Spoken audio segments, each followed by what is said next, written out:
Assalamualaikum warahmatullahi wabarakatuh. Saya Benedikta Rika Kesuma, NIM 120350058 dari Prodi Teknologi Pangan TPB 42. Jadi di sini saya akan menjelaskan mengenai tugas besar UAS PKS 2 saya.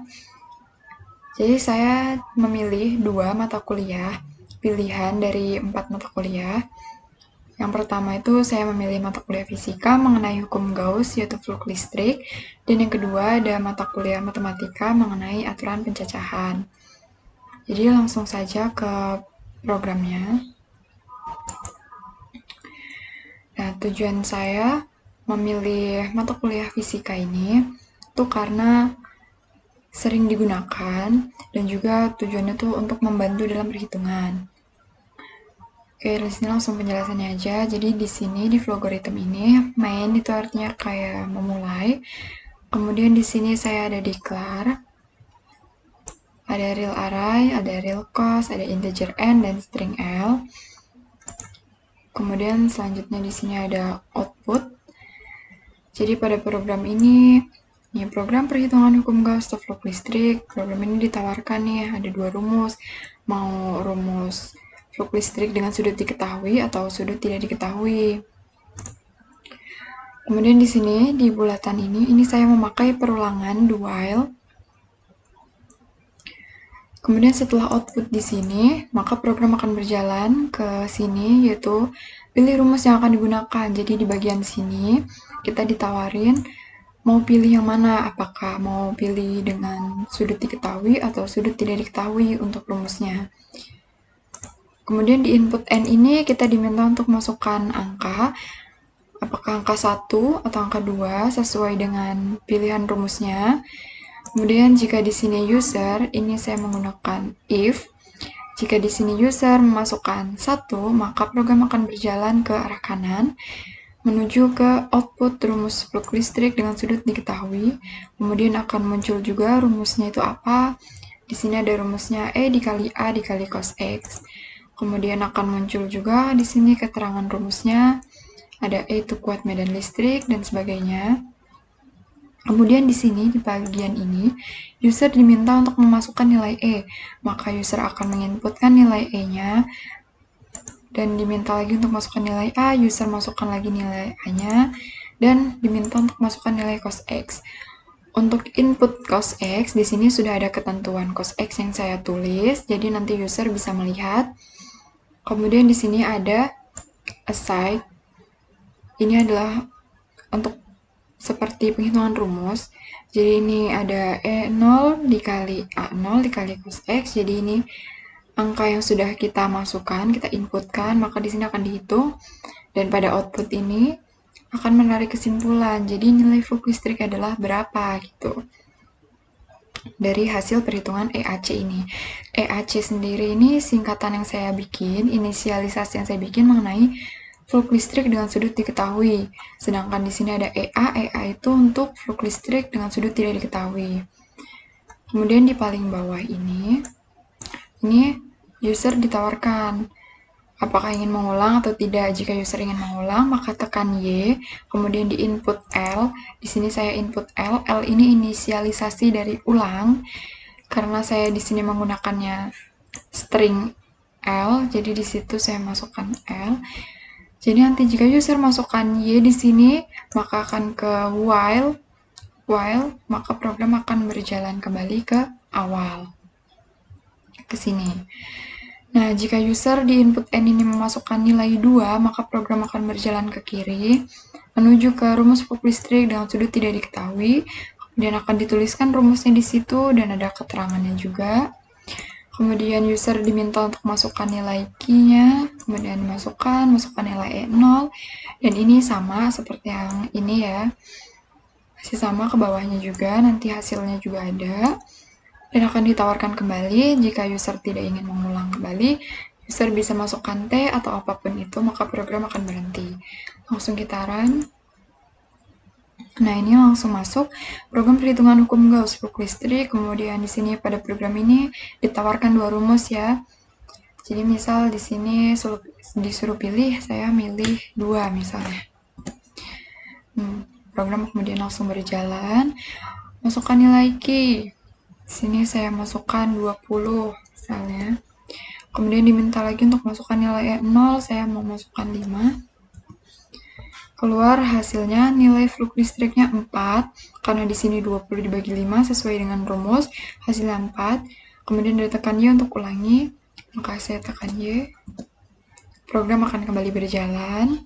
Jika ditekan 1, program akan ke bagian flux listrik dengan sudut diketahui. Ini masih sama saja, misalnya masukkan nilai E saya pilih 2, masukkan nilai A saya pilih 3. Untuk cos X di sini ada ketentuan, misalnya cos X ini adalah cos 45, maka di sini akan masuk. Saya lihat cos 45 di sini 0,7, maka di sini saya tuliskan 0,7. Maka keluar hasilnya flux listriknya 4,2 Weber. Jika tidak ingin mengulangi, saya langsung masukkan T, enter, dan programnya akan selesai.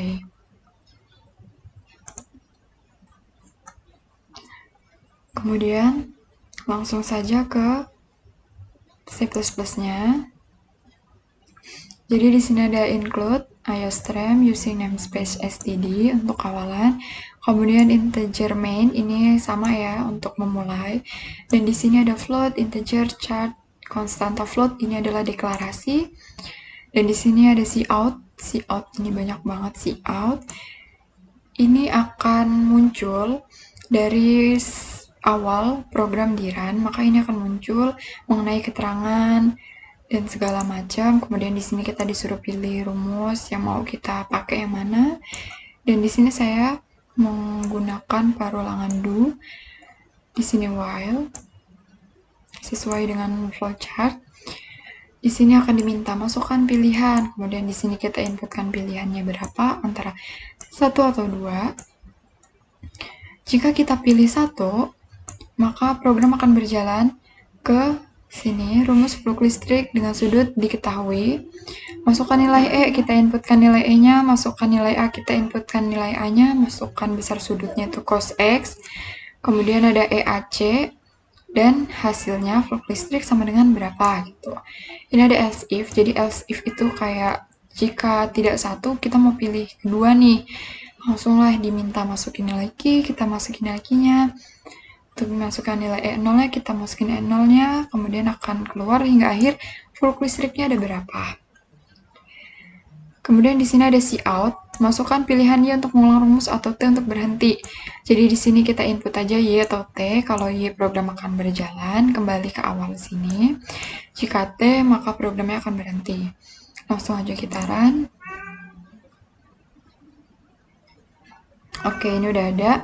Masukkan pilihan, misal saya masukkan pilihan 1. Ini hasil dari cout tadi, ini masukkan nilai E. Saya mau masukin nilai E-nya 20. Kemudian diminta masukkan nilai A-nya 5. Masukkan besar sudut. Misalnya besar sudutnya cos 0 nih, jadi saya masukin 1 karena di sini 1. Maka keluar hasilnya flux listriknya 100. Ini ditawarkan mau ngulang atau enggak. Kalau misalnya Y mau, program akan kembali mengulang. Kita masukin pilihan 2. Masukin nilai Q-nya. Masukin nilai 0-nya 1. Programnya akan menampilkan hasilnya. Kemudian misalnya mau berhenti, bisa langsung T. Programnya akan berhenti. Oke, itu untuk program pertama mengenai hukum Gauss, flux listrik dari mata kuliah fisika. Oke, kemudian langsung lanjut aja ke program kedua. Jadi ini ada flowchart-nya. Masih sama, main untuk memulai. Kemudian di sini ada declare, ada real array, integer I, dan string L. Kemudian langsung output, di sini ada program jenis-jenis aturan pencacahan. Jadi pada program kedua ini menjelaskan tentang informasi mengenai pengertian dan rumus dari jenis-jenis aturan pencacahan. Kemudian di sini ada datanya, apa aja sih jenis-jenis aturan pencacahan itu. Kemudian di sini saya masih sama menggunakan perulangan while. Kemudian program langsung akan berjalan ke sini. Jadi ada output, kita langsung diminta untuk masukkan jenis aturan pencacahan yang ingin Anda ketahui. Di sini kita input. Di sini ada pilihannya ya, 1 aturan perkalian, 2 permutasi, 3 permutasi siklis, dan 4 kombinasi. Jika user masukkan 1, input 1, maka program akan berjalan ke kanan dan akan memunculkan pilihan pertama. Di pilihan pertama itu ada aturan perkalian. Jadi di sini akan menjelaskan tentang aturan perkalian itu apa, rumusnya itu bagaimana. Dan jika user masukkan 2, input 2, maka akan berjalan ke kiri, akan mengeluarkan informasi mengenai permutasi itu apa, rumusnya seperti apa. Dan jika user masukin 3, dia akan berjalan ke kiri lagi, itu tentang permutasi siklis. Dan jika user masukkan 4, akan ke kombinasi. Kemudian untuk ke bawahnya masih sama, ada output penawaran nih, penawaran apakah mau mengulang atau tidak. Kalau misalnya mau mengulang, di sini input L masih sama, saya L ini menggunakan inisialisasi untuk ulangi, karena menggunakan string L. Jadi di sini nanti user bisa inputkan Y jika mau mengulang, karena di sini udah ada while-nya. Jika emang mau mengulang, nanti kita langsung masuk ke awal sini. Kemudian jika tidak, maka program akan langsung berhenti. Langsung kita run aja. Masukkan jenis aturan pencacahan yang ingin Anda ketahui. Di sini udah ada keterangan untuk masukkan angka. Langsung saya pilih aja untuk masukin 2 misalnya. Maka akan keluar pengertiannya dan rumusnya juga udah ada. Kemudian ditawarin nih mau Y untuk ngulang atau T berhenti. Misalnya nih mau ulang. Maka program akan berjalan kembali. Kemudian mau masukkan berapa lagi, itu bebas ya, terserah sesuai yang ingin diketahui. Kemudian kita langsung ke C++-nya. Oke, di sini masih sama, masih include IOStream using namespace std. Kemudian masih ada integer main sebagai awal untuk memulai. Kemudian di sini ada declare, integer jenis, integer i, dan chart l. Kemudian ini ada cout untuk penjelasan-penjelasan tadi, dan di sini ada datanya ya. Ada data-datanya, apa aja sih yang bisa kita ketahui dari program ini. Kemudian di sini saya pakai do while. Ini do-nya, terus while-nya masih ada di bawah. Kemudian di sini ada if untuk percabangan. Jadi jika user pilih 1, maka akan menjelaskan tentang aturan perkalian. Ada rumusnya juga. Jika user pilih 2, tentang permutasi, ada rumusnya juga. Jika 3, akan permutasi siklis dan rumusnya. Jika 4, user bisa mengenai kombinasi dan rumusnya. Kemudian di sini ada penjelasannya, kayak itu adalah hasil dari yang ingin kita ketahui, dan di sini ada penawarannya, Y untuk ngulang atau T untuk berhenti. Langsung kita run. Nah, di sini keluar cout yang pertama tadi. Di sini kita bisa langsung pilih, misalnya saya pilih 4. Nah, di sini keluar kombinasi merupakan pengaturan, yaitu sampai selesai. Dan di sini ada penawaran, Y untuk ngulang atau T untuk berhenti. Misalnya saya mau Y nih, ngulang sekali lagi. Nah, kan akan masukkan angka kembali. Saya mau pilih 3, keluar lagi penjelasannya, dan begitu seterusnya. Jika saya mau T, maka program akan berhenti berjalan. Oke, itu tadi penjelasan dari saya mengenai tugas besar UAS PKS 2 dari 2 mata kuliah, yaitu fisika dan matematika. Apabila ada kesalahan, saya mohon maaf. Semoga penjelasan saya dapat membantu. Saya akhiri. Wassalamualaikum warahmatullahi wabarakatuh. Terima kasih.